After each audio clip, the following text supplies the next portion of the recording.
So good morning या कहूँ good evening everyone. आपका हमारे यूट्यूब चैनल पर स्वागत है। आज हम जो एनिमे स्टोरी देखने जा रहे हैं वो एक होलसम कहानी है। इसका जनर है इसेकाई, फैंटेसी, हिस्टोरिकल और स्लाइस ऑफ लाइफ। वीडियो शुरू करने से पहले हम इस स्टोरी के प्लॉट और कैरेक्टर्स को भी जान लेते हैं। तो जैसा कि आपने वीडियो के थंबनेल में देख ही लिया होगा, इस स्टोरी की मेन कैरेक्टर एक क्यूट डीमन गर्ल लेटीना है, जिसके कि माँ बाप नहीं रहते हैं और वो जंगल में अकेली होती है। उसे बेसहारा देखकर स्टोरी के मेन लीड को उस पर दया आ जाती है और वो उसे अपने साथ ले आता है। मेन लीड का नाम डेल होता है, जो कि एक एडवेंचरर है। डेल डीमन और मॉन्स्टर्स को मारने का काम करता है।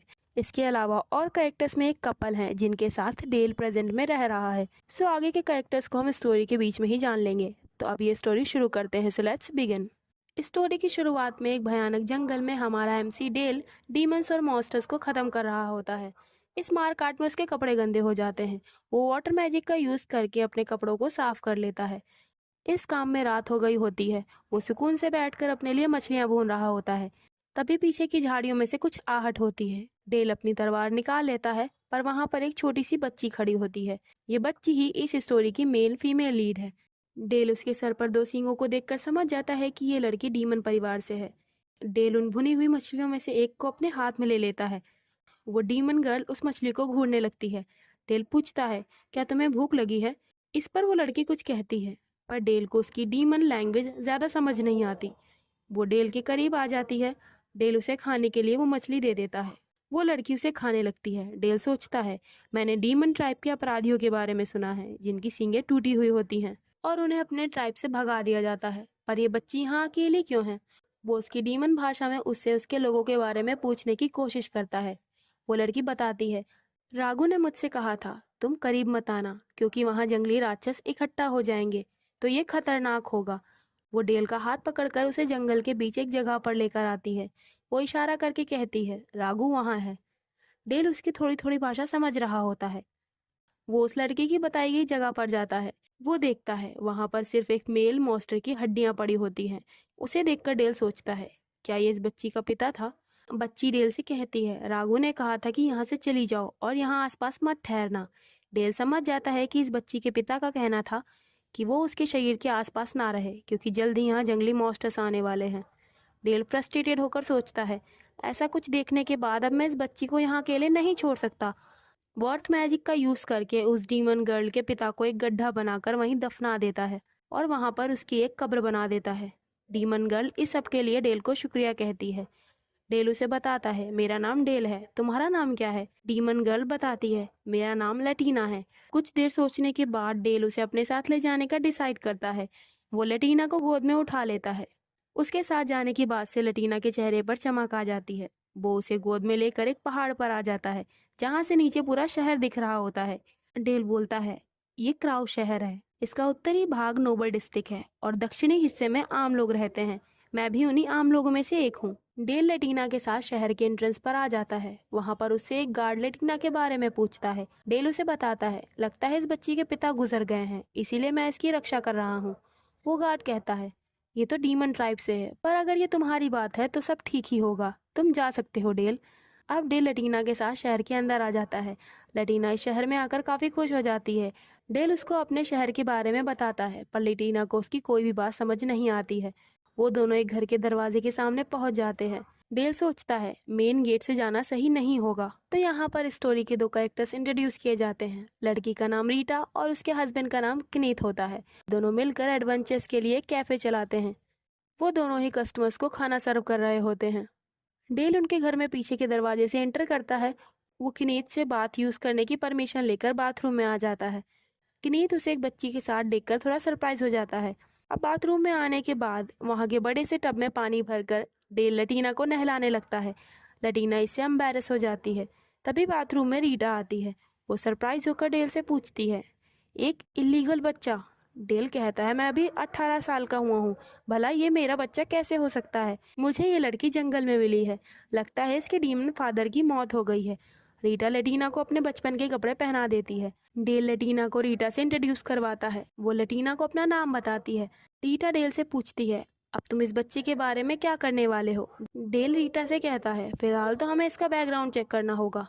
वो दोनों कैफे में आ जाते हैं। वहाँ के कुछ एडवेंचर कस्टमर लेटीना की ओर देख रहे होते हैं। वो आपस में कहते हैं, ये बच्चा कौन है? लगता है डेल उसे यहाँ लेकर आया है। रीटा बैकग्राउंड चेक करने के बाद डेल को बताती है, मुझे इस बारे में ज्यादा कुछ नहीं पता चला कि इस बच्ची के साथ में कोई मेल डीमन भी था। डेल कहता है, अगर लेटीना एक अपराधी है तो इसके बारे में एक्यूडार अनाउंसमेंट बोर्ड पर कोई ना कोई इन्फॉर्मेशन जरूर होगी। वो मेल डीमन जरूर लेटीना का पिता ही था। तभी लेटीना के पेट से आवाज आती है। रीटा कहती है, लगता है तुम्हें भूख लगी है। डेल लेटीना के लिए एक स्पेशल सीट लगा देता है। रीटा लेटीना के लिए खाना लेकर आती है। वो डेल से पूछती है, तुम्हारा इस बच्चे को लेकर क्या इरादा है? इसके बाद क्या होगा ये सोचे बिना तुम इसे यहाँ ले आए हो। डेल कहता है, यहाँ कई सारे अनाथालय हैं। रीटा कहती है, मुझे नहीं लगता ये एक अच्छा आइडिया है। लटीना को वो खाना बहुत पसंद आता है। डेल उसे ऐसे देखकर खुश हो जाता है। देन डिनर के बाद वो लटीना को अपने कमरे में लेकर आता है। वो लटीना को अपने बेड पर सुला देता है। डेल लटीना को सोते हुए देखकर कहता है, ये तुरंत ही सो गई, आखिरकार ये काफी थकी हुई होगी। ये सोचते हुए डेल उसी बेड पर सो जाता है। देन सुबह होने पर डेल बिस्तर से उठकर जाने लगता है। तभी लटीना जग जाती है। वो उसे कसकर पकड़कर कहती है, डेल तुम मत जाओ। डेल उससे कहता है, सब ठीक है, मैं तुम्हें छोड़कर नहीं जा रहा। वो उसे नीचे लेकर कनीथ और रीटा के पास आता है। रीटा लटीना के बाल बना देती है। इस तरह उसकी टूटी हुई सींग छिप जाती है। लटीना को ऐसे खुशहाल परिवार में रहकर काफी अच्छा महसूस हो रहा होता है। लोगों को ग्रीट करने के लिए गुड मॉर्निंग कहना सीख जाती है। नीथ लटीना के लिए ब्रेकफास्ट में एक स्पेशल डिश बनाकर लाता है। लटीना को वो काफी स्वादिष्ट लगती है। डेल लटीना के लिए कपड़े और जूते खरीदने के लिए उसे मार्केट लेकर जाने लगता है। वो कहता है, मुझे लड़कियों की चीजों के बारे में ज्यादा आइडिया नहीं है, पर मैं किसी तरह इसे मैनेज कर लूंगा। वो लटीना के लिए मार्केट से कई सारे जूते, कपड़े और फल खरीद लेता है। ये सब करते करते शाम हो जाती है। डेल शॉपिंग करके थक गया होता है। वो लटीना की ओर देखते हुए रीटा की कही बात को सोचने लगता है। लेटीना उसे पूछती है, डेल क्या तुम ठीक हो? डेल उसे वापस घर ले आता है। रीटा कहती है, तुमने तो काफी सामान खरीद लिया, तो बताओ अब तुमने क्या डिसाइड किया है कि आगे क्या करना है? डेल आंख भर कर कहता है, मैं एक एडवेंचर हूँ और साथ ही मैं बैचलर भी हूँ।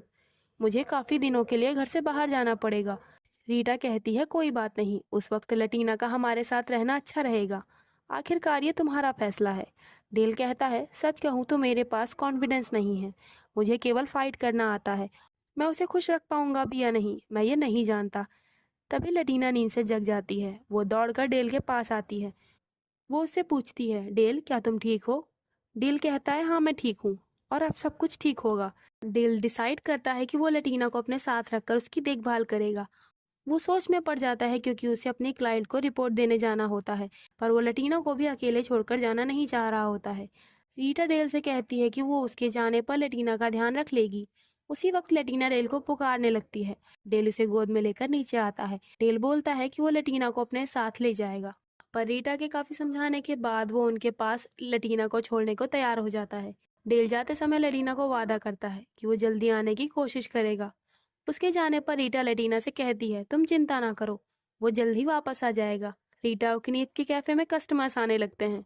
वो दोनों सभी को सर्व करने में बिजी हो जाते हैं। लटीना भी वहां पर मदद करने का सोचती है। वो कस्टमर्स की खाली प्लेट को हटाने पर रीता की मदद करने लगती है। उसे इतना काम करता हुआ देखकर कनीत उसे वेल डन कहता है। इस काम के इनाम में वो दोनों उसे एक जेली डेजर्ट खाने को देते हैं। लटीना की क्यूटनेस को देखकर कनीत रीटा से कहता है, बच्चे सच में बहुत अच्छे होते हैं। रीटा, तुम्हारा 3 बच्चों के बारे में क्या ख्याल है? रीटा कहती है, कनीत तुम सच में उल्लू हो। इसकी शुरुआत तो हमें पहले एक से करनी होगी ना। लटीना को काम करता हुआ देखकर सारे कस्टमर्स काफी खुश हो रहे होते हैं। शाम के समय डेल भागते हुए घर वापस आ जाता है। लटीना उसे पकड़कर वेलकम होम कहती है। डेल इससे बहुत खुश हो जाता है। रीटा डेल को बताती है कि आज लटीना ने कस्टमर्स को सर्व करने में काफी मदद की है। साथ ही साथ उसने किचन में डिशेस बनाने में भी कनीत की हेल्प की है। वो सच में काफी अच्छी बच्ची है। तो इस तरह लटीना कैफे के सारे काम करना अच्छे से सीखने लगती है। डेल रोज उसे रात के समय अपनी भाषा सिखाता है। अब वो अच्छे से बोलना सीख जाती है। लटीना कनीत के साथ मिलकर किचन के कामों में भी हाथ बटाने लगती है। लटीना को कनीत के साथ में काम करता हुआ देखकर डेल को जलन होने लगती है। कनीत बोलता है, मुझे आलू लेने के लिए बाजार जाना होगा। मैश पटाटो बनाने के लिए हमें उसकी जरूरत है। लटीना उससे खुद को अपने साथ ले जाने की रिक्वेस्ट करती है। वो डेल से इसकी परमिशन मांगती है। काफी देर सोचने के बाद वो दुखी मन से उसे कनीत के साथ जाने की परमिशन दे देता है। कनीत लटीना के साथ बाजार आ जाती है। वो रास्ते में एक मैजिक ट्रिक दिखा रहे आदमी को देखती है। इसी बीच वो कनीत की शर्ट को छोड़ देती है और उस जादू को देखने के लिए वहीं खड़ी हो जाती है। तभी उसे पता चलता है कि कनीत वहां नहीं है और वो गुम हो गई है। कनीत भी लटीना को ही ढूंढ रहा होता है पर वो उसे नहीं मिलती। कनीत अकेले घर वापस आ जाता है। लटीना के खो जाने की खबर सुनकर डेल को शौक लग जाता है। वो समझ नहीं पा रहा होता है कि वो क्या करे। वो लटीना को ढूंढने के लिए निकल जाता है। रीटा कैफे के कस्टमर से कहती है, अगर आप सब लटीना को ढूंढने में हमारी मदद करेंगे तो सभी के लिए रात की ड्रिंक मुफ्त में सर्व की जाएगी। वो सारे कस्टमर्स लटीना को ढूंढने के लिए तैयार हो जाते हैं। इधर लटीना एक सड़क के किनारे खड़ी होती है। तभी वहाँ उसके पास कुछ बच्चे आ जाते हैं। उनमें से एक लड़का लटीना से पूछता है, तुम कहाँ से हो? हमने तुम्हें यहाँ पहले कभी नहीं देखा। लटीना उससे थोड़ा डर जाती है। वो वहां से जाने लगती है। तभी वो लड़का उसका हाथ पकड़ लेता है। उसी वक्त एक लड़की वहां पर आती है। वो उस लड़के से लटीना को परेशान करने पर मना करती है और ऐसा करने के लिए उन दोनों को पीट देती है। उनमें से एक बच्चे के घुटने में चोट लग जाती है। लटीना उससे माफी मांगती है। लटीना को हीलिंग मैजिक यूज करना आता होता है। लटीना अपने हीलिंग मैजिक का यूज करके उसकी चोट को ठीक कर देती है। उसकी ये स्किल देखकर सभी बच्चे एक्साइटेड हो जाते हैं। वो उससे कहते हैं, तुम इतनी छोटी सी उम्र में मैजिक का यूज कर सकती हो। मैंने पहली बार मैजिक को देखा है। लटीना को डेल की याद आने लगती है। वो दुखी होकर उन सबसे कहती है, मुझे शॉप पर वापस जाना है। उन लोगों को उसकी भाषा ज्यादा समझ नहीं आती पर वो बच्चे समझ जाते हैं कि वो किसी एडवेंचर शॉप की बात कर रही है। इधर डेल पागलों की तरह लटीना को ढूंढ रहा होता है। वो बच्चे लटीना को उसके घर तक पहुंचाने के लिए उसके साथ में चल रहे होते हैं। तभी उनके सामने कैफे के एक रेगुलर कस्टमर वहां आ जाते हैं। उन्हें देखकर वो लोग डर जाते हैं। वो कस्टमर लटीना के सर पर हाथ रखकर कहते हैं, हम तुम्हें कब से ढूंढ रहे हैं। वो बच्चे कहते हैं, तो अच्छा अब हम चलते हैं। पर कस्टमर कहते हैं, तुम लोग भी हमारे साथ चलो। देन वो सब भी लटीना के साथ शॉप पर आ जाते हैं। घर आने पर लटीना कनीत से माफी मांगती है। कनीत कहता है, कोई बात नहीं। रीटा उन बच्चों को लटीना को सही सलामत यहाँ तक लाने के लिए कुछ कुकीज देती है। अब लटीना की उन लोगों से दोस्ती हो जाती है। कुछ वक्त बाद जाकर डेल घर पहुंचता है। लटीना रोते हुए उससे माफी मांगने लगती है। डेल कहता है, मैं तुम पर गुस्सा नहीं हूँ, मुझे तो बस तुम्हारी चिंता थी। लटीना कहती है, मुझे हमेशा तुम्हारे साथ में रहना है, मुझे माफ कर दो, मैंने अपना प्रॉमिस तोड़ दिया। डेल कहता है, तुम रो मत लटीना, हम हमेशा साथ रहेंगे। अब अगले दिन डेल को काम के लिए राजधानी जाना होता है। वो जाते समय लटीना से विदा लेने पर रोने लगता है। लटीना कहती है कि वो उसके वापस लौटने का इंतजार करेगी। डेल तब तक के लिए उसे रीटा और कनीत की देखरेख में रखने का फैसला करता है। वो एक बड़े से ड्रैगन पर बैठकर कैपिटल पहुंच जाता है। कैपिटल में उसे एक नोबल फैमिली ने काम के लिए बुलाया होता है। वो उस नोबल फैमिली के बेटे ग्रेगोर के पास आता है। पर डेल को यहाँ भी लटीना की याद आ रही होती है। वो जल्दी जल्दी यहाँ का काम खत्म करके लटीना के पास वापस जाना चाहता है। ग्रेगोर उसके ऐसे बिहेवियर को देखकर सरप्राइज हो जाता है। डेल ग्रेगोर को लटीना के बारे में बताता है कि वो डीमन ट्राइब की एक छोटी बच्ची है जिसे उसने गोद लिया है। ग्रेगोर उससे पूछता है, तब क्या होगा जब उसे इस बारे में पता चलेगा कि तुम उसके ट्राइब के लोगों को मार डालते हो। इस पर डेल कहता है, अगर जरूरत पड़ती है तो मैं इंसानों को भी मार डालूंगा। अब डेल, ग्रेगोर और दूसरे सैनिक डीमंस के खिलाफ जंग के लिए एक घने जंगल में आ जाते हैं। यहाँ भी डेल को लटीना की याद आने लगती है। डीमन की झुंड के करीब आने पर डेल स्पेल का यूज करके अर्थ मैजिक का इस्तेमाल करता है। सारे सैनिक उन डीमंस पर हमला कर देते हैं। अंत में डेल उस डीमन ट्राइब की मुखिया को भी खत्म कर देता है। इधर कैफे में लटीना पाई बनाने के लिए अपनी पूरी कोशिश कर रही होती है। कनीत उसे देखकर कहता है, लटीना काफी अकेलापन महसूस कर रही थी। वो लटीना से कहता है, तुम डेल के लिए स्पेशल हो। लटीना कनीत को अपने पिता रागू के बारे में बताती है।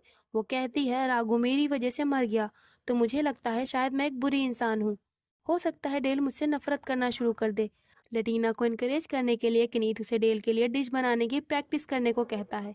अब लटीना इसी काम में लगी होती है। उससे मिलने के लिए उसकी दोस्त आती है। इस लड़की का नाम क्लोए होता है। वो लटीना के साथ स्कूल जाने के बारे में कहती है। क्लोए लटीना से उसकी उम्र पूछती है। लटीना बताती है, मैं 7 साल की हूँ पर जल्द ही 8 साल की होने वाली हूँ। क्लोए रीटा से लटीना के स्कूल जाने के बारे में पूछती है। रीटा इसकी परमिशन दे देती है। इससे क्लोए खुश हो जाती है। लटीना सभी कस्टमर्स को अपनी बनाई गई पाई सर्व करती है। सभी को ये काफी टेस्टी लगती है। इधर राजधानी में डेल का काम पूरा हो जाता है। वो ग्रेगोर से घर जाने की जिद करने लगता है। उससे घर जाने की परमिशन मिलते ही वो ट्रेन की स्पीड से दौड़ते हुए घर पहुंच जाता है। घर पहुंचते ही वो जोर जोर से लटीना को पुकारने लगता है। लटीना उसे देखकर खुश हो जाती है। डेल उसे गोद में उठाकर गले लगा लेता है। लटीना डेल के लिए बनाई हुई अपनी पाई लेकर आती है। डेल इस मिशन से बहुत थक गया होता है। लटीना ने उसके लिए इतनी मेहनत की, ये देखकर डेल रोने लगता है। कैफे में एक कस्टमर होता है जिसके हाथ में मिशन के दौरान चोट लगी होती है। लटीना उस चोट को अपने हीलिंग मैजिक का यूज करके उसे ठीक कर देती है।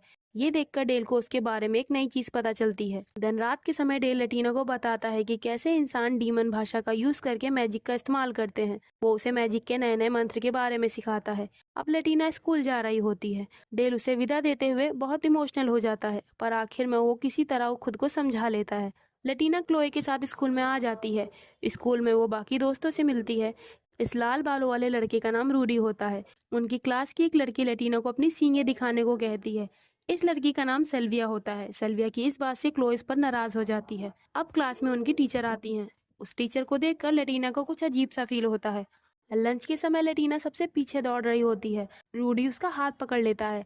इससे लटीना उस पर थोड़ा गुस्सा हो जाती है। तभी लंच ओवर होने की बेल लग जाती है। वो टीचर उन्हें पढ़ाने लगती हैं। तभी अचानक उस टीचर की नज़र लटीना की सींगों पर पड़ती है। वो गुस्से में लटीना को उसकी चोटी पकड़कर उठा लेती है। लटीना को काफी दर्द हो रहा होता है। वो टीचर चिल्लाकर कहती है, हमारे इंसानों के शहर में इतनी गंदी चीज क्या कर रही है? तुम तो एक मॉन्स्टर हो जो कि हम इंसानों से बिल्कुल अलग होते हैं। ये देखकर उसके सभी दोस्त टीचर के खिलाफ प्रोटेस्ट करने लगते हैं। बच्चों के इस तरह के रिएक्शन को देखकर वो टीचर लटीना को छोड़ देती है और पागलों की तरह चिल्लाने लगती है। पर लटीना को इस सबसे सदमा लग जाता है। दूसरे टीचर आकर उस टीचर को वहां से लेकर चले जाते हैं। लटीना एक टीचर से पूछती है, इंसानों और डीमन की जिंदगी के बीच क्या अंतर है? टीचर बताती है, डीमन इंसानों से दुगनी लंबी जिंदगी जीते हैं। अब लटीना घर आ जाती है और वो बिना कुछ कहे अपने रूम में चली जाती है। उसे टीचर की कही बात याद आने लगती है। वो अपने बालों को खोलकर अपनी एक सींग को तोड़ देती है। उसकी आवाज़ सुनकर कनीत ऊपर आता है। कमरे में चारों ओर खून फैला होता है। कनीत उसके सर पर पट्टी बांधकर उसे नीचे लेकर आता है। दिन शाम के समय डेल ये खबर सुनकर भागते हुए घर पहुंचता है। कनीत डेल से कहता है, तुम मुझसे इस सब के बारे में बात कर लेना। लटीना को होश आ जाता है। वो डेल को देखकर रोने लगती है। वो रोते हुए डेल से कहती है, आखिर मैं एक डीमन बनकर क्यों पैदा हुई? आखिर मेरा समय दूसरों के समय से क्यों अलग है? डेल उसे समझाता है, मैं बहुत आभारी हूँ कि मैं तुमसे मिल पाया, लेकिन लटीना, अगर तुम एक इंसान होती तो मैं तुमसे पहले ही मर जाता। तुम मेरे लिए बहुत खास हो। अब डेल स्कूल की प्रिंसिपल के पास जाकर उस टीचर को वहां से निकलवा देता है। अपना घाव ठीक होने पर लटीना कैफे के सभी कस्टमर्स को चिंता में डालने के लिए उनसे माफी मांगती है। दिन सर्दियों का मौसम आ जाता है। लटीना घर आने पर कनीत से कहती है, मैं पैसे कमाना चाहती हूँ। वैसे तो मैं जो भी मांगू डेल मुझे वो लाकर दे देगा, पर मैं उसे उसके बर्थडे पर सरप्राइज के तौर पर अपने पैसे से एक तोहफा देना चाहती हूँ। कनीत उसे अपनी शॉप पर एक पेड हेल्पर के तौर पर काम करने को कहता है। लटीना पूरी मेहनत से शॉप में काम करने लगती है। वो स्कूल से छुट्टी होने पर क्लोए के घर जाना शुरू कर देती है। डेल अपना काम जल्दी खत्म करके घर पर आ रहा होता है। वो सोचता है, आज मैं जल्दी घर जा रहा हूँ, इससे लटीना जरूर खुश हो जाएगी। पर जब डेल घर पहुंचता है तो लटीना क्लोए के घर से अभी तक नहीं आई हुई होती है। ये जानकर डेल दुखी हो जाता है। क्लोए की फैमिली का टेलर का बिजनेस है। लटीना डेल के लिए सरप्राइज प्रेजेंट तैयार करने के लिए यहाँ आई होती है। शाम के समय लटीना कस्टमर्स को सर्व कर रही होती है। डेल भी वहाँ पर होता है। कनीत उसे बता देता है कि लटीना अब हमारी शॉप की पेड वर्कर बन गई है और वो अपने लिए पैसा इकट्ठा कर रही है। ये सुनकर डेल को शौक लग जाता है। वो उदास होकर अपने कमरे में जाने लगता है। लटीना शॉप के एक रेगुलर कस्टमर मिस्टर जिलवेस्टर से बात कर रही होती है। तभी वहाँ के दो कस्टमर्स उसे अजीब नजरों से घूर रहे होते हैं। डेल निराश होकर बेड पर पड़ा होता है। लटीना डेल के कमरे में आती है। वो लटीना से कहता है, अगर कुछ है जो तुम चाहती हो तो तुम मुझे इसके बारे में बता सकती हो। तुम्हें मुझसे कुछ भी छुपाने की जरूरत नहीं है। लटीना उसे बर्थडे के गिफ्ट के तौर पर एक बैग देती है। इस बैग को उसने खुद अपने हाथों से बनाया होता है और इसी के लिए वो पैसे इकट्ठा कर रही होती है। डेल उससे वो गिफ्ट पाकर खुश हो जाता है। अब सर्दियां बढ़ने पर बाहर स्नो गिरने लगती है। लटीना पहली बार स्नो को देखकर काफी एक्साइटेड हो जाती है। डेल उसे थोड़ी देर स्नो में खेलने के लिए बाहर लेकर जाता है। अगले दिन डेल को काम पर जाना होता है। वो दुखी मन से लटीना से विदा लेता है। लटीना हमेशा की तरह कस्टमर्स को सर्व कर रही होती है। घर आने पर रीटा डेल को उसके घर से आया हुआ एक लेटर देती है, पर रीटा वहीं पर बेहोश हो जाती है। अब उन सबको पता चलता है कि रीटा जल्द ही माँ बनने वाली है। ये गुड न्यूज़ सुनकर सब खुश हो जाते हैं। रीटा और कनीत अपने काम में लग जाते हैं। डेल उन दोनों से कहता है, शायद ये समय मेरे और लटीना के यहाँ से जाने के लिए परफेक्ट है। कनीत कहता है, तुम जहाँ जाना चाहो तुम जा सकते हो, पर लटीना हमारे शॉप की एक पेड हेल्पर है, तुम उसे अपने साथ मत ले जाना। उसने कहा है कि वो पैसे बचाना चाहती है। जिस तरह से वो पैसे इकट्ठा कर रही है, लगता है वो अपने दहेज के लिए भी काफ़ी पैसे जमा कर लेगी। लटीना की शादी की बात सुनकर डेल फ्रस्ट्रेटेड हो जाता है और उस पर चिल्लाने लगता है। रात के समय डेल अपने घर जाने की बात लटीना को बताता है। लटीना भी उसके साथ जाने की रिक्वेस्ट करने लगती है। डेल उसे मना नहीं कर पाता है। लटीना डेल के साथ उसके घर जाने के लिए प्लानिंग करने लगती है। वो सफ़र में ले जाने के लिए एक चाकू खरीदने के लिए रूडी के डैड की शॉप पर आती है। रूडी के डैड एक लोहार के तौर पर काम करते हैं। वो शॉप से अपने लिए एक अच्छा चाकू चूज कर लेती है। तभी शॉप में रूडी आता है। लटीना कहती है कि वो यहाँ से जा रही है। ये सुनकर रूडी परेशान हो जाता है। लटीना उसे बताती है कि वो बस कुछ वक्त के लिए डेल के साथ उसके होम टाउन जा रही है। अब अगले दिन लटीना स्कूल में अपने सभी दोस्तों को अपनी इस ट्रिप के बारे में बता देती है। डेल सफ़र में ले जाने के लिए लटीना के पहनने के कपड़े सेलेक्ट कर रहा होता है। तभी वहाँ एक खूबसूरत एडवेंचर आती है। डेल उसे ज़्यादा पसंद नहीं करता, पर लटीना के लिए कपड़े चुनने के लिए वो उसकी मदद ले लेता है। देन अब लटीना और डेल सफ़र के लिए निकल जाते हैं। शहर से बाहर निकलने से पहले डेल लटीना को उसके पिता की कब्र के पास लेकर जाने का डिसाइड करता है। वहाँ उसे कई मॉन्स्टर्स मिल जाते हैं। डेल आसानी से उन सभी का खात्मा कर देता है। लटीना अपने पिता की कब्र पर मिलने के बाद डेल के साथ अपना सफ़र शुरू कर देती है। सफ़र करते करते वो पहले हार्दे शहर में पहुंचते हैं। ये शहर क्रूज शहर से अलग होता है। वहां पहुंचने पर डेल रात बिताने के लिए धर्मशाला में एक कमरा ले लेता है। लटीना को वहां का खाना काफ़ी स्वादिष्ट लगता है। सोने से पहले लटीना अपने बिताए गए दिन के बारे में डायरी में लिखने लगती है। डेल उसे उसकी डायरी दिखाने को पूछता है, पर लटीना उसे मना करते हुए कहती है, मेरी डायरी का किसी और का पढ़ना शर्मनाक हो सकता है। लटीना डेल के करीब सोने की इच्छा जाहिर करती है। डेल मैजिक का यूज करके उसके बेड को अपने बेड के पास लाकर रख देता है।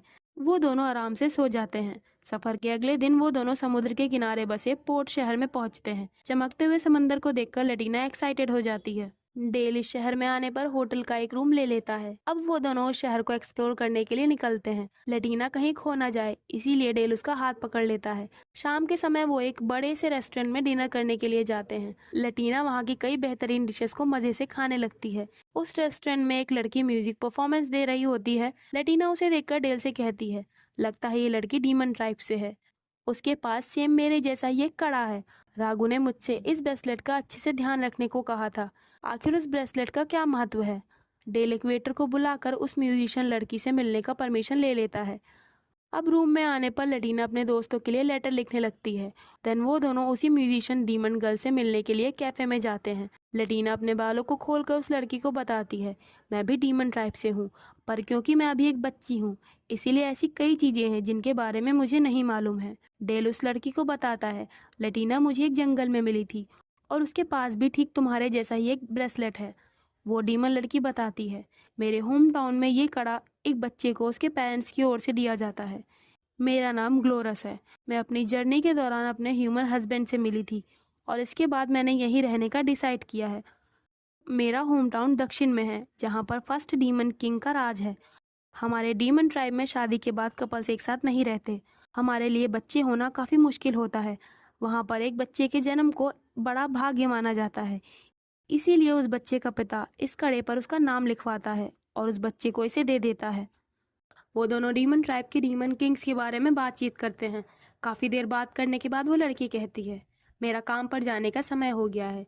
जाते समय लटीना उससे उसके हस्बैंड के बारे में पूछती है। वो लड़की बताती है, एक इंसान होने के तौर पर उन्होंने एक लंबी जिंदगी जी। लटीना पूछती है, तो आपकी कोई बेबी है? वो डीमन लड़की लटीना से कहती है, एक डीमन ट्राइब से होने वाले लोगों के लिए एक बच्चा होना काफ़ी कठिन है। मैं खुश हूँ कि मैं अपने हस्बैंड से मिल पाई। लटीना और डेल दोबारा अपना सफर शुरू कर देते हैं। अब सर्दियों से वसंत का मौसम आ जाता है। अपने रास्ते में वो एक बीस्ट मैन से मिलते हैं, जो कि डेल का रिश्तेदार होता है। वो बीस्ट मैन अपनी पत्नी और एक छोटी सी बच्ची के साथ एक गांव में रहता है। अब डेल और लटीना कुछ दिनों तक उन सबके साथ समय बिताते हैं। फिर वो दोनों उन सबसे विदा लेकर अपने घर की ओर निकल जाते हैं। रास्ते में उनके ऊपर अचानक से हमले होने लगते हैं। डेल मैजिक का यूज करके आसानी से उनसे बच जाता है। वो एक गुफा से अंदर आता है। अंदर आते ही उसे यहाँ पर उसकी दादी माँ और पेरेंट्स मिल जाते हैं। डेल पर यह हमला यही लोग कर रहे होते हैं। डेल उन पर चिल्लाने लगता है। डेल के पेरेंट्स लटीना को देखकर सरप्राइज हो जाते हैं। लटीना अच्छे से उनको अपना परिचय देती है। लटीना की मॉम कहती है, ये लड़की तो काफ़ी क्यूट है। वो दोनों घर पहुँच जाते हैं। डेल की ग्रैंड माँ डेल को स्टूपिड ग्रैंडसन कहकर पुकारती हैं। डेल भी उन्हें बुढ़िया कह रहा होता है। इधर लटीना उन दोनों से अच्छे से बात करने को समझाने लगती है। लेटीना कहती है, डेल हमेशा ही मेरा ध्यान रखता है और वो मुझे कई चीज़ें सिखाता है। डेल के डैड शादी की तारीख की बात करते हैं। लेटीना शादी का नाम सुनकर परेशान हो जाती है। वो परेशान होकर सोचने लगती है, कहीं ये डेल की शादी की बात तो नहीं कर रहे हैं। तभी वहाँ पर डेल का छोटा भाई आता है। जब लेटीना को पता चलता है कि ये डेल के छोटे भाई की शादी की बात हो रही थी, तब जाकर उसकी चिंता खत्म हो जाती है। वो उसके छोटे भाई यॉर्क को अपना परिचय देती है। रात होने पर लेटीना को नींद आने लगती है। वो अपने एक अलग रूम में जाकर सो जाती है। आधी रात के समय डेल को उसकी आवाज़ सुनाई देती है। वो उसे देखने के लिए उसके कमरे में आता है। लेटीना एक कोने में बैठी होती है। डेल के वहां आने पर वो उसे बताती है कि वो डर गई थी और वो डेल के साथ में रहना चाहती है। डेल कहता है, ठीक है, मैं हमेशा तुम्हारे साथ में रहूंगा। सुबह होने पर डेल की माँ उसे जगाने आती है। वो देखती है कि डेल और लेटीना साथ में सो रहे हैं। नाश्ते के समय डेल के मॉम डैड उसे टीज करने लगते हैं। डेल कहता है, मैं जानता हूँ आपके दिमाग में क्या चल रहा है, पर ऐसा कुछ भी नहीं है। लेटीना कहती है, डेल, क्या ये मेरी वजह से हुआ है, इसलिए मुझे माफ कर दो। डेल कहता है, कोई बात नहीं, ये लोग तो बस मुझे टीज कर रहे हैं। लेटीना अपने दोस्तों और रीटा के लिए लेटर लिखती है। वो उन्हें बताती है, हम डेल के गांव थ्रिथोर में पहुंच गए हैं। ये गांव बहुत खूबसूरत है और पहाड़ों से घिरा हुआ है। मैं यहाँ पर प्रीस्ट कोर्नेलियो के घर में स्टडी कर रही हूँ। प्रीस्ट की बेटी मुझे कुकीज बनाना सिखा रही है। यहाँ जल्द ही डेल के भाई यॉर्क की शादी होने वाली है। मैं जल्द ही क्रूज वापस लौटूंगी। यॉर्क की शादी के दिन सभी लोग ट्रेडिशनल ड्रेस पहन लेते हैं। लेटीना थ्रिथोर की ट्रेडिशनल ड्रेस में काफी क्यूट लग रही होती है। डेल की उसे देखकर आंखें चमकने लगती है। वो कहता है, मेरी लेटीना ब्राइड से भी ज्यादा खूबसूरत लग रही है। अब ब्राइड भी वहां आ जाती है। वो लोग अपने रिचुअल शुरू कर देते हैं। डेल सोचता है, अगर लेटीना बड़ी होकर किसी अजीब इंसान से शादी करने की इच्छा जाहिर करेगी तो मैं उस इंसान के टुकड़े टुकड़े कर दूंगा। पर इस वजह से लेटीना मुझसे नफरत करने लगी तो क्या होगा। वो इसी टेंशन में होता है। सभी लोग घर के अंदर आ जाते हैं, पर डेल अभी भी वहीं खड़ा होता है। लेटीना उसके पास आकर उससे पूछती है, क्या तुम ठीक हो डेल? लगता है तुम अकेला महसूस कर रहे हो। लेटीना उसे गले लगा लेती है। डेल सोचता है, मैंने अपने क्लैन और गांव की रक्षा करने की जिम्मेदारी ली है और मैंने इसे बाहर की ओर से प्रोटेक्ट करना चुना है। पर एक दिन मैं उस इंसान से मिला जिसकी मैं सच में रक्षा करना चाहता हूँ। वो लेटीना से कहता है, मैं इसका शुक्रगुजार हूँ कि मैं तुमसे मिल पाया। लेटीना डेल को गले लगाकर कहती है, मैं भी बहुत खुश हूँ और मैं जल्दी से बड़ी होना चाहती हूँ डेल। घर आकर डेल काफी ड्रिंक कर लेता है। वो नशे में चिल्लाते हुए कहता है, पर मैं लेटीना को किसी अजीब इंसान की पत्नी बनने की परमिशन नहीं दूंगा। लेटीना को उसकी ऐसी हालत देखकर चिंता होने लगती है। परिवार के बाकी लोग डेल और लेटीना को देखकर हंसने लगते हैं। डेल और लेटीना को गांव में रहते हुए 2 महीने गुजर जाते हैं। ग्रैंडमा के कहने पर लेटीना डेल के साथ रीटा के लिए प्रोटेक्शन चार्म बनाने लगती है। क्रूज वापस लौटने से पहले वो प्रीस्ट कॉर्नेलियस से विदा लेने उनके घर जाती है। घर से निकलने से पहले ग्रैंडमा लेटीना से कहती हैं, जाने से पहले मैं तुम्हें कुछ देना चाहती हूँ। थ्रिथोर फैमिली के हेड होने के तौर पर मैं तुम्हें परिवार का नाम देती हूँ। तुम बड़े होने पर डेल से इसका मतलब पूछ सकती हो और अगर कभी भी तुम डेल से बोर हो जाना तो मुझे इसके बारे में बताना। मैं तुम्हारे लिए किसी बेहतर इंसान को ढूंढ लूंगी। ग्रैंडमा का प्यार देखकर लेटीना की आंखों में आंसू आ जाते हैं। वो कहती है, डेल मेरे लिए इस दुनिया में सबसे जरूरी पर्सन है। अब वो दोनों परिवार से विदा लेकर क्रूज शहर के लिए निकल जाते हैं। ग्रैंडमा ने लेटीना को गिफ्ट के तौर पर हैंडमेड रिबन दिए होते हैं। रास्ते में भी वो दोनों दोबारा से उस बीस्ट फैमिली से मिलते हैं। बीस्ट मैन की बेटी लेटीना को वहाँ दोबारा देखकर बहुत खुश हो जाती है। वो दिन भर लेटीना के साथ में ही रहती है। ये देखकर उसके पिता बीस्ट मैन को थोड़ी निराशा हो जाती है। दूसरे दिन डेल और लेटीना शहर के लिए निकल जाते हैं। लेटीना के जाने से बीस्ट मैन की बेटी जोर जोर से रोने लगती है। अपने सफर को एंजॉय करते हुए वो दोनों कुछ दिनों में क्रूज शहर पहुंच जाते हैं। लेटीना वहां दोबारा से कैफे में कस्टमर्स को सर्व करना शुरू कर देती है। वहां कस्टमर्स लेटीना को 2 महीने बाद देखकर काफी खुश हो जाते हैं। सभी लोग लेटीना की सही सलामत वापसी को सेलिब्रेट करने लगते हैं। अब अगले दिन लेटीना स्कूल जाती है। वहाँ पर उसे उसकी फ्रेंड क्लोए और सिल्विया मिलती है। वो लेटीना से उसकी ट्रिप के बारे में पूछने लगती हैं। लेटीना उन्हें बताती है कि कैसे डेल ने रास्ते में मिले डाकुओं को आसानी से हरा दिया। वो उन लोगों को सफर के दौरान खरीदे गए तोहफे देती है। तभी क्लास में रूडी और बाकी दोस्त लेटीना के पास आते हैं। रूडी लेटीना को वापस देखकर खुश लग रहा होता है। लंच के समय लेटीना रूडी के गले में अपनी सींग का टूटा हुआ टुकड़ा देखती है, जो कि रूडी ने एक पेंडल के तौर पर पहन रखा होता है। लेटीना की बेस्ट फ्रेंड क्लोए ने भी लेटीना की सींग का एक टुकड़ा लॉकेट की तरह अपने गले में पहन रखा होता है। लेटीना रूडी से पूछती है कि उसकी सींग रूडी के गले में क्या कर रही है। लेटीना के इस सवाल पर रूडी एम्बेरस हो जाता है। वो कहता है, मैंने पहले इसे प्रैक्टिस के लिए बनाया था। तो क्लोए के कहने पर रूडी ने लेटीना की उस सींग के 2 हिस्से करके उसे लॉकेट के रूप में पॉलिश कर दिया होता है। लेटीना पूछती है, पर तुमने इसे क्यों पहन रखा है? वो हिचकिचाकर कहता है, क्योंकि ये थोड़ा अलग टाइप का था। लेटीना कुछ देर सोचने के बाद मुस्कुराकर कहती है, हाँ तुमने सही कहा, ये थोड़ा अलग टाइप का है। लेटीना क्लोए और सिल्विया के साथ घर जा रही होती है। तभी रास्ते में उन्हें एक बिल्ली दिखती है। लटीना कहती है मुझे बिल्लियां बहुत पसंद है। सिल्विया उसे एक कैट कम्युनिटी के बारे में बताती है जहाँ कई सारी बिल्लियां होती हैं। घर आने पर लटीना सभी कस्टमर्स को सर्व करने लगती है, पर उसके चेहरे पर उदासी होती है। डेल के पूछने पर वो बताती है कि उसे कैट कम्युनिटी जाना है। अगले दिन डेल उसे कैट कम्युनिटी में ले आता है। वहाँ कई सारी बिल्लियों को देखकर लटीना एक्साइटेड हो जाती है। कैट कम्युनिटी के ओनर डेल के ग्रैंडपा के पुराने दोस्त होते हैं। इनका नाम मिस्टर सेजी होता है। वो डेल को बताते हैं तुम्हारे दादाजी बहुत काबिल इंसान थे। वो जादू और तलवार का अच्छे से इस्तेमाल करते थे, पर साथ ही वो थोड़े बेवकूफ भी थे। वो लटीना के लिए एक रेड किमोनो दिखाते हैं। मिस्टर सेजी डेल को बच्चों की ग्रोथ को सेलिब्रेट करने के बारे में बताते हैं। लटीना उस किमोनो को पहनकर ट्राई करती है। डेल खुशी के मारे उसे गोद में उठा लेता है। मिस्टर सेजी बताते हैं बच्चे ये कपड़े पहनकर श्राइन विजिट करने जाते हैं। वो डेल से कहते हैं अगले 10 सालों में तुम किसी बड़ी अथॉरिटी के ग्रुप लीडर बनने के लायक हो जाओगे। ये कहकर वो हंसने लगते हैं। उनकी खतरनाक हंसी देखकर डेल को अपनी ग्रैंडमा की याद आ जाती है। लटीना कैफे के कस्टमर्स को अपना किमोनो दिखाने लगती है। सभी को उसका ये किमोनो काफी पसंद आता है। डेल सोचता है अगले 10 सालों में लटीना बड़ी होकर एक लेडी बन जाएगी। रीटा और क्नीत की शॉप में एक लड़की आती है। ये वही लड़की होती है जिसने डेल की लटीना के लिए कपड़े खरीदने में मदद की थी। इस औरत का नाम हरमाइन होता है। लटीना हरमाइन के यहाँ आने पर चिढ़ जाती है। वो डेल के पास जाकर उसे कसकर पकड़ लेती है। वो डेल से कहती है तुम दोबारा काम के लिए जा रहे हो डेल, क्या इसमें ज्यादा समय लगेगा? डेल कहता है मुझे माफ कर दो, मैं हमेशा ही तुम्हें यहाँ इंतजार करने के लिए छोड़कर चला जाता हूँ। लटीना कहती है कोई बात नहीं, मैं यहाँ गुडगर्ल बनकर तुम्हारा इंतजार करूंगी। डेल भी लटीना को वापस से गले लगाना चाह रहा होता है, पर हरमाइन के वहाँ होने की वजह से वो ये नहीं कर पा रहा होता है। लटीना को हरमाइन के डेल के साथ में जाने से चिंता हो जाती है। वो कहती है मैं जल्दी से बड़ी होना चाहती हूँ। डेल के पास मिशन से रिलेटेड ग्रेगोर का लेटर आता है। लटीना डेल से अपसेट होती है। डेल लटीना के इस बिहेवियर से परेशान होने लगता है। और रात के समय हरमाइन मिस्टर जिलवेस्टर से बात कर रही होती है। उसे देखकर दूसरे कस्टमर्स आपस में बात करते हैं। हरमाइन पहले के समय में डेल की काफी करीबी थी, इसीलिए हमारी लटीना का मूड थोड़ा खराब है। उसे लग रहा होगा कि कहीं हरमाइन डेल को उससे अलग न कर दे, पर जो भी हो हरमाइन बहुत खूबसूरत है, साथ ही उसका बॉडी फिगर भी कमाल का है।